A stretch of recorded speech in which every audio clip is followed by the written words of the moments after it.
Hello दोस्तों, तो कैसे हैं आप लोग। तो दोस्तों उम्मीद करता हूं कि आप सभी अपनी तैयारी को एकदम बेहतरीन तरीके से कर रहे होंगे। दोस्त आज के इस प्रैक्टिस सेट में बीपीएससी टीआरई 3 जनरल स्टडी अर्थात सामान्य अध्ययन के 40 क्वेश्चन का प्रैक्टिस सेट करने वाले हैं। तो दोस्त इसमें आप लोग को अंत में बताना है कि 40 में से कुल कितने क्वेश्चन को आप लोग सही कर पाते हैं। दोस्तों इसमें चलिए शुरुआत करते हैं। 31 से लेकर के कुल इसमें 70 तक क्वेश्चन है, जिसमें मैथ का क्वेश्चन का मैं आप लोग को आंसर आप लोग को बता दूंगा। आप लोग इसको सॉल्व कर लीजिएगा। देखिए आप लोग के सामने ये पहला क्वेश्चन है और इसमें पूछा गया है कि दोस्त इसकी माध्यिका क्या होगा। तो माध्यिका निकालने के लिए इसको आरोही या अवरोही क्रम में सजाया जाता है। अगर सम संख्या रहता है तो बीच के 2 लेकर के 2 से डिवाइड किया जाता है। तो इस तरह से अगर आप निकालिएगा तो इसका आंसर ऑप्शन नंबर बी हो जाएगा। अगले नेक्स्ट क्वेश्चन देखिए। नेक्स्ट क्वेश्चन है कि मान ज्ञात करना है। तो इसका जैसे आप लोग मान निकालिएगा तो इसका आंसर जो है 2 निकलने वाला है, तो आप लोग इसको निकाल लीजिएगा। चलिए नेक्स्ट क्वेश्चन देखते हैं। अगला क्वेश्चन जो कि समांतर श्रेणी से पूछा गया है। तो समांतर श्रेणी से इसमें आप लोग को जो है 3 पद दिया गया है और ए का मान निकालना है। तो ए के मान कैसे निकालिएगा, तो अगला पद माइनस पिछला यानी कि पिछला पद, तो ए माइनस 2/3 बराबर हो जाएगा 2 माइनस ए हो जाएगा। तो इसको सॉल्व कीजिएगा तो आपके सामने जो ए का मान होगा वही इसका आंसर होगा। तो आंसर जो है ऑप्शन नंबर सी सवाल का बिल्कुल सही जवाब हो जाएगा। देखिए नेक्स्ट अगला क्वेश्चन देखते हैं। अगला क्वेश्चन पूछा गया है कि 6.25% वार्षिक साधारण ब्याज की दर से कोई धनराशि कितने वर्ष में स्वयं की दुगुनी हो जाएगी।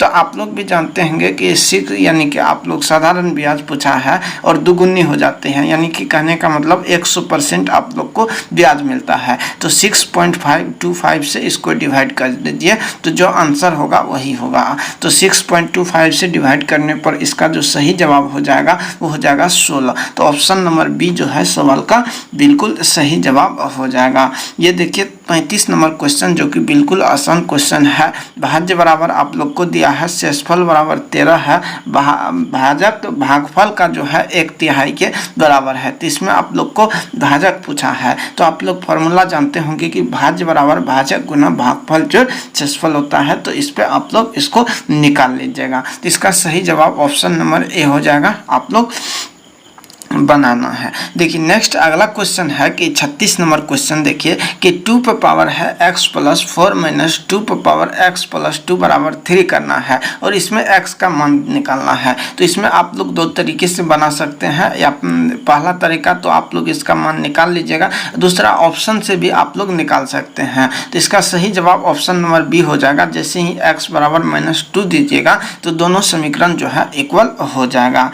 नेक्स्ट अगले क्वेश्चन देखिए 37 नंबर क्वेश्चन जो कि आप लोग को ज्योमेट्री से पूछा गया है। तो ज्योमेट्री से पूछा गया है, इसका आप लोग को जो है एक वृत्त बनाना है और वृत्त के जीवा QR पर जो है 130 कोण बनता है। तो Q और R को स्पर्श बिंदु P पर मिलती है। तो इसका आप लोग को QPR का मान निकालना है। तो ये कैसे निकालिएगा, तो आप लोग इसका जो सही जवाब हो जाएगा ऑप्शन नंबर ई इसके लिए बिल्कुल सही जवाब होगा। आप लोग इसको सॉल्व कीजिएगा। देखिए अगला क्वेश्चन पासा से पूछा है। पासा में है कि 2 पासे को एक साथ फेंका जाता है तो दोनों पासे के शीर्ष पर प्राप्त अंक का जो है गुणनफल 12 आने की प्रयत्ता है। तो 2 पासे को फेंका जाएगा तो 36 जो है वो उसकी यानी कि अधिकतम संभावना है, लेकिन 12 जो है कितने 12 आएगा, जैसे 3 × 4 की जगह 12 आएगा, 4 × 3 आ सकता है, 6 × 2 आ सकता है और 2 × 6। तो इस तरह कुल 4 बार जो है 12 आएगा। तो इसको काटिएगा तो 1/9 जो है सवाल का बिल्कुल सही जवाब हो जाएगा। अफेयर से पूछा गया है कि वर्तमान में जो है केंद्रीय जांच ब्यूरो अर्थात CBI का वर्तमान प्रमुख कौन है। तो अभी वर्तमान में CBI का जो प्रमुख नियुक्त किया गया है वो परवीन सूद है। कौन है, परवीन सूद है। इसको आप लोग ध्यान रखिएगा। देखिए अगला क्वेश्चन पूछा है कि वर्ष 2024 का काला निधि पुरस्कार से किसे सम्मानित किया गया है। M कृष्णा और नीना प्रसाद को दिया गया है। किसे, TM कृष्णा और नीना प्रसाद को।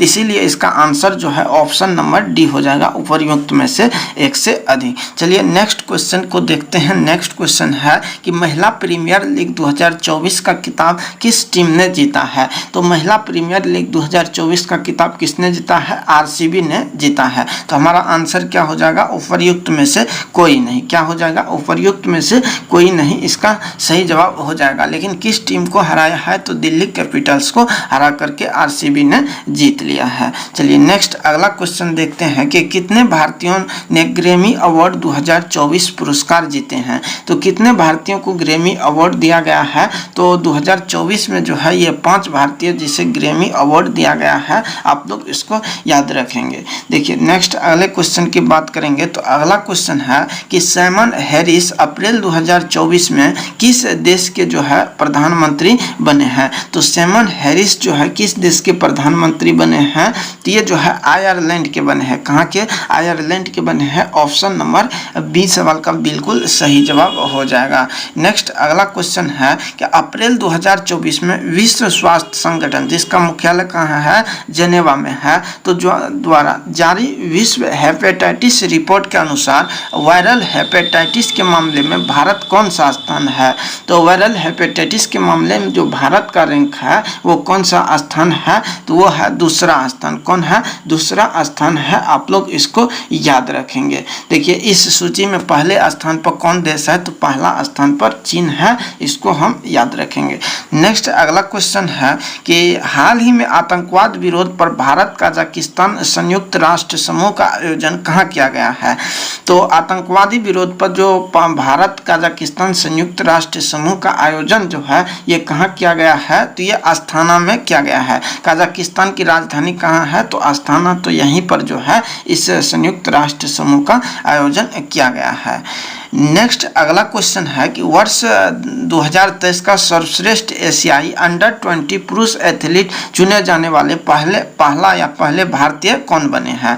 तो वर्ष 2023 का सर्वश्रेष्ठ अंडर-20 पुरुष एथलीट जो चुने वाले पहले भारतीय हैं वो कौन बने हैं? तो वो बने हैं सेल्वा प्रभु तिरुमरन है। आप लोग इसको याद रखेंगे। ऑप्शन नंबर बी इसका सही जवाब होगा। अगला क्वेश्चन है कि सुरेंद्र नाथ बनर्जी को किस वर्ष भारतीय सिविल सर्विस से हटाया गया था? बहुत इंपॉर्टेंट क्वेश्चन है। तो इसे किस वर्ष सिविल सर्विस से हटाया गया था? 1874 ईस्वी में। कब? 1874 ईस्वी में इसे हटाया गया था।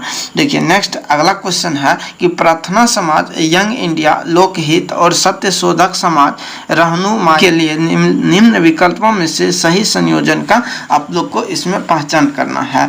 तो सही संयोजन इसमें आप लोग को बताना है। तो प्रार्थना समाज के जैसे कि संस्थापक कौन? पांडुरंग मोहनदास करमचंद्र गांधी यंग इंडिया के संस्थापक। लोकहित यानी कि गोपाल हरि देशमुख का था। सत्यशोधक समाज ज्योतिबाई फुले का था। और ये जो था संगठन ये नरोजी फुरदौनजी का था। तो आंसर जो है ऑप्शन नंबर बी सवाल का बिल्कुल सही जवाब हो जाएगा। अगले नेक्स्ट क्वेश्चन देखिए है कि प्रसिद्ध गीत सरफरोशी की तमन्ना अब हमारे दिल में है के रचिता कौन है? तो सरफरोशी की तमन्ना अब हमारे दिल में है इसकी रचिता कौन थे? राम प्रसाद बिस्मिल थे। कौन थे मेरे दोस्त? राम प्रसाद बिस्मिल थे। तो आंसर क्या हो जाएगा? तो उपर्युक्त में से कोई नहीं। तो ई नंबर जो है सवाल का बिल्कुल सही जवाब हो जाएगा। नेक्स्ट अगला क्वेश्चन है कि निम्नलिखित में से किस कॉलेज में गांधी जी ने पढ़ाई की थी? तो महात्मा गांधी जो पढ़ाई किया था तो वो कौन सा कॉलेज था? तो वो था श्यामलाल दास कॉलेज भावनगर। कौन था? Shyamlal Das college Bhavnagar. Option number A सवाल का बिल्कुल सही जवाब हो जाएगा। देखिए अगला क्वेश्चन है कि 1855 में संथाल विद्रोह का नेतृत्व किसने किया था? तो 1855 के जो संथाल विद्रोह था तो इसका दोस्त नेतृत्व सिद्धू एवं कान्हू के द्वारा किया गया था। किसके द्वारा? सिद्धू और कान्हू के द्वारा। ऑप्शन नंबर ए जो है बिल्कुल सही जवाब होगा। अगला क्वेश्चन है कि स्वदेश बांधव समिति का संस्थापक कौन था? तो स्वदेश बांधव समिति का जो संस्थापक था वो था अश्विनी कुमार दत्त। कौन था? अश्विनी कुमार दत्त था। ऑप्शन नंबर ए सवाल का बिल्कुल सही जवाब हो जाएगा। देखिए नेक्स्ट अगला क्वेश्चन है कि सूरत विभाजन 1907 के बाद भारतीय राष्ट्रीय कांग्रेस पर किसका नियंत्रण हुआ था? तो जैसे 1907 में कांग्रेस का विभाजन हुआ था तो इसमें किसका नियंत्रण हुआ था? तो इसमें नरमपंथी का। अगला क्वेश्चन है इसमें मिलन मिलान करना है। तो विनोबा भावे यानी कि कौन सी जोड़ी सही है वो आप लोग को बताना है। देखिए विनोबा भावे का संबंध दिया है द्वितीय व्यक्तिगत सत्याग्रही CR दास का दिया है देशबंधु विलियम बेडरवन 1907 कांग्रेस सभापति। तो क्या ये आप लोग को इसमें सही विकल्प का चयन करना है। तो इसका सही जवाब जो होगा ऑप्शन नंबर बी होगा, क्योंकि CR दास को देशबंधु के नाम से जाना जाता है। विनोबा भावे ये द्वितीय नहीं प्रथम सत्याग्रही थे। आप लोग इसको याद रखें। निम्नलिखित स्थान को उद्योग से मिलाइए तथा नीचे दिए गए कूट के सहायता से सही उत्तर का चयन कीजिए। आप लोग को बताना है कि बेंगलुरु में कौन सा उद्योग है, कोरबा किसके लिए है, जमशेदपुर किसके लिए है और मालाज खंड ये किसके लिए प्रसिद्ध है। तो आप लोग जानते होंगे कि सबसे पहले आप लोग लगाइए जमशेदपुर। तो जमशेदपुर किसके लिए फेमस, लौह इस्पात के लिए जमशेदपुर हो जाएगा। लेकिन बेंगलुरु किसके लिए प्रसिद्ध है, तो बेंगलुरु वायुयान के लिए, किसके लिए, वायुयान के लिए। कोरबा छत्तीसगढ़ है, ये किसके लिए प्रसिद्ध है, तो कोरबा जो है एल्यूमिनियम के लिए प्रसिद्ध है। और ये तो आप लोग इसको लगा सकते हैं कि ये तांबा के लिए हो जाएगा। तो आंसर जो होगा वो क्या हो जाएगा, तो आंसर हो जाएगा 1 का 3 नंबर। तो 1 का 3 देखिए ऑप्शन नंबर सी केवल 1 में है। तो आंसर सी जो है बिल्कुल सही जवाब हो जाएगा। देखिए नेक्स्ट अगला क्वेश्चन है कि 2011 की जनगणना अनुसार भारत की कुल जनसंख्या में नगरीय जनसंख्या कितना प्रतिशत था। नगरीय का अर्थ है कि शहर में कितने प्रतिशत लोग रहते थे। तो ये लगभग 31% जनसंख्या शहरी जनसंख्या थी, यानी कि 30.9% था। तो आंसर जो है 56 का ऑप्शन नंबर बी ही बिल्कुल सही जवाब हो जाएगा। देखिए नेक्स्ट अगला क्वेश्चन है कि सोमेश्वर श्रेणी निम्नलिखित पर्वत श्रेणियों में किसका एक भाग है। तो सोमेश्वर किसका भाग है, तो ये शिवालिक श्रेणी का भाग है। किसका है मेरे दोस्त, तो शिवालिक का भाग है, याद रखेंगे। क्वेश्चन है कि निम्नलिखित में से सबसे कम लंबाई वाली नदी कौन सी है या उपनदी कौन सी है। आप लोग को नदियां दिया है, इसमें बताना है कि सबसे कम लंबाई किसकी है। तो सही जवाब हो जाएगा पुनपुन का। क्या, पुनपुन जो है सही जवाब हो जाएगा। देखिए अगला क्वेश्चन है कि निम्नलिखित क्षेत्र और राज्य के जोड़ों निम्नलिखित में से कौन सही नहीं है। तो वायनाड केरल में है, क्या आप लोग को बताना है। तो वायनाड जो है केरल में है, लेकिन दंडकारण्य ये मध्य प्रदेश में नहीं है। तो आंसर जो है ऑप्शन नंबर बी ही सवाल का बिल्कुल सही जवाब हो जाएगा। ये कहाँ है, तो दंडकारण्य ये छत्तीसगढ़ में है और मलनाड ये कर्नाटक में है। तो आंसर ऑप्शन नंबर बी होगा। देखिए नेक्स्ट क्वेश्चन है कि भारत की जनगणना 2011 के अनुसार सबसे अधिक अनुसूचित जनजाति कौन सी है। तो सबसे अधिक अनुसूचित जो जनजाति है वो कौन सी है, तो वो है भील जनजाति। कौन है, भील। तो ऑप्शन नंबर ए सवाल का बिल्कुल सही जवाब होगा। अगला क्वेश्चन है कि म्यांमार के साथ भारत के किन राज्यों की सीमा मिलती है। तो भारत और म्यांमार के साथ कौन कौन सी राज्य सीमा बनाती है, तो वो सीमा जो बनाती है अरुणाचल प्रदेश, नागालैंड, मणिपुर और मिजोरम। कौन कौन, अरुणाचल प्रदेश, नागालैंड, मणिपुर, मिजोरम, ये सभी राज्य जो है म्यांमार के साथ सीमा साझा करता है। नेक्स्ट है कि किस पठार पर कर्क रेखा तथा भारतीय मानक समय रेखा एक दूसरे को काटती है। तो भारतीय मानक समय रेखा और कर्क रेखा एक दूसरे को किस पठार पे काटती है। बुंदेलखंड का पठार है जहां कर्क रेखा और भारतीय मानक समय रेखा एक दूसरे को काटती है। तो ऑप्शन नंबर सी जो है सवाल का बिल्कुल सही जवाब हो जाएगा। नेक्स्ट अगला क्वेश्चन है कि न्यूटन के अनुसार प्रकाश का वेग जो है, प्रकाश का वेग क्या होता है वो बताना है। तो न्यूटन के अनुसार जो प्रकाश का वेग होता है वायु की अपेक्षा जल में अधिक होता है। क्वेश्चन है कि प्रबल अम्ल और दुर्बल क्षार के लवण का जल अपघटन ताप के बढ़ने से बढ़ता है, ताप के बढ़ने से घटता है, ताप परिवर्तन से अप्रभावित रहता है, उपर्युक्त में से एक से अधिक या उपर्युक्त में से कोई नहीं। तो इसका सही जवाब हो जाएगा ताप के बढ़ने से बढ़ता है। तो ऑप्शन नंबर ए जो है बिल्कुल सही जवाब हो जाएगा। नेक्स्ट अगला है कि कवक की जो कोशिका भित्ति किसकी बनी होती है। तो ये ये काइटिन की बनी होती है। ऑप्शन नंबर बी होगा बिल्कुल सही जवाब। नेक्स्ट अगला क्वेश्चन है कि ओम के नियमानुसार डैश होता है। तो ओम का नियम जो है वो क्या कहता है कि जो भी जो है वो नियत ताप पर भी प्रोपोर्शनल टू आई, यानी कि वोल्टेज जैसे बढ़ेगा तो धारा भी बढ़ता है। तो इसका जो सही जवाब हो जाएगा ऑप्शन नंबर ए बिल्कुल सही जवाब होने वाला है। नेक्स्ट अगला क्वेश्चन है कि जीवों में प्रोटीन का निर्माण के लिए सूचना का स्रोत कौन है। तो इसका सही जवाब क्या हो जाएगा, डीएनए हो जाएगा। क्या हो जाएगा, डीएनए। ऑप्शन नंबर सी जो है 67 का बिल्कुल सही जवाब होने वाला है।